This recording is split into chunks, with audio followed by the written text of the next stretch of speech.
In this video, I'm going to show you 4 simple and easy ways that you can apply today on how to increase your sales for the rest of the year and beyond. Stay tuned. What's up, my people, and welcome to another video. So today we are going to talk about sales. For those of you who don't know, this channel is going to be mostly about marketing, inspiration, sales, and travel. So let's get straight to it. I'm going to tell you a little story because throughout my journey, I've been reading a lot of books from the gurus like Grant Cardone, Billie Jean, and also Jordan Belfort. But one quote I'm gonna share with y'all, and I'm gonna put it at the bottom so you'll see it. It's gonna say, sales cures all. Because whenever you're having a business or you have a product or a service, a lot of times this isn't the problem, this isn't the solution to everything, but a lot of times, 99% of the time, you usually have a sales issue. Now, I know that there's 3 parts to any business. It's people, the process, and the product. But whenever you have sales, it just kind of makes the world go around, because when you have sales reps, they're incentivized by having a commission. So let me tell you a little story.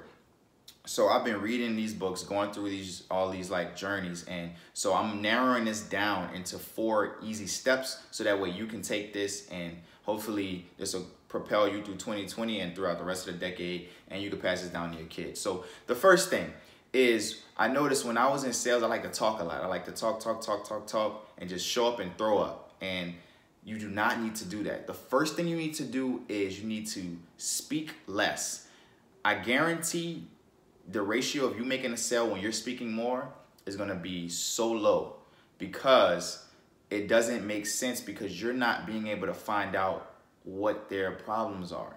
Because at the end of the day, you're providing people with happiness, you're providing them with time, or you're providing them with some form of solution. So anyway, think of it as a roadmap, and you in a car with them, but they're telling you where to go step by step. This is before GPS, so they know the city, you don't know the city, and y'all are going to a destination. Well, the destination is the sale. You close on that, but you have to ask them questions like, hey, where do I turn? Where do I turn? So most of the time, you're not even going to be making a statement. You're going to be asking a question anyway. So most of your questions, most of your responses should be a question. So that way you know kind of where to go next with what you're going to do with how you're going to close them.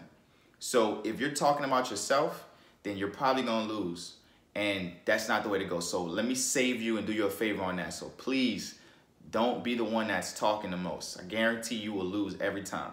All right, so the second thing is, by you asking those questions, you're able to find the pain. So a lot of people out here online talk about find the pain, but they don't actually tell you how to do that. So here's 2 questions that you should ask them on how to find the pain. The first one is, you should say, what do you like about X? So that's your business, the experience of their customer, like whatever you were trying to sell them on. Ask them, what do they like about their business? And usually, once they finish, you don't even have to interject. They'll say what they don't like about their business. So now, that's where you're gonna kind of fill that void. That void that you're looking to fill is gonna be what they don't like about their business. I'm telling you, I'm working medical sales and I'm building a marketing agency, and that's been my bread and butter, is finding out what they like and what they don't like. And it's been a recent epiphany, but man, it's been so good, so I had to share it. The third thing is, answering them with such confidence, right? So you have to assume the sale from the moment you sit down with them, or however you're doing it, on a phone, on a video call, if you're doing it in person, if you're doing it via message, you have to assume the sale. I don't think people understand how important that is. Like, when you get in a car, like, we're not just riding around just to be riding. Like, I'm trying to take you to a destination. And you may have to go through detours, you may have to follow up and come back. That's cool. But at the end of the day, you need to assume the sale. Let them tell you they don't want it. You don't tell yourself that they don't want it, right? So that's the biggest thing that I had to learn, is like, oh, I'm being too nice. Nah, if it goes that way, if y'all gel, if y'all flow, if there's enough trust, they'll buy from you. So don't get caught up in that. And the last thing, the 4th thing, is to remember that you can't spell life without the letter L. And L for some people means losses. L for other people means learning. I like to take the learning approach because, every situation you learn from. And, shout out to Dalio, because he talks about pain plus reflection equals progression. And so when you reflect on that, you go and constantly refine your skills and ask people who are in a position that you want to be in, what would they do in that situation? I think you'll, progress and move a lot quicker with your sales. So I hope this helps. And the last thing, the bonus that I think y'all should be able to take away with this is people buy based on vibes. I'm gonna say that again.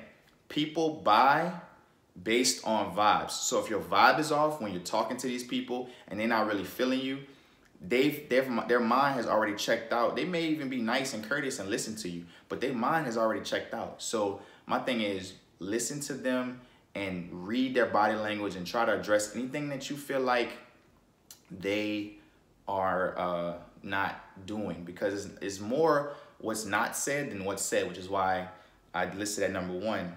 Make sure you're asking questions and they're speaking more to you. So if you like this video, make sure you like, subscribe, share, all that stuff, and tag somebody who you think this will help, because as salespeople, it's a very psychological thing. We get told no more than anything, probably any other industry. And so I just want y'all to, share this with the world, especially for the people that could benefit. So see you in the next video. Peace.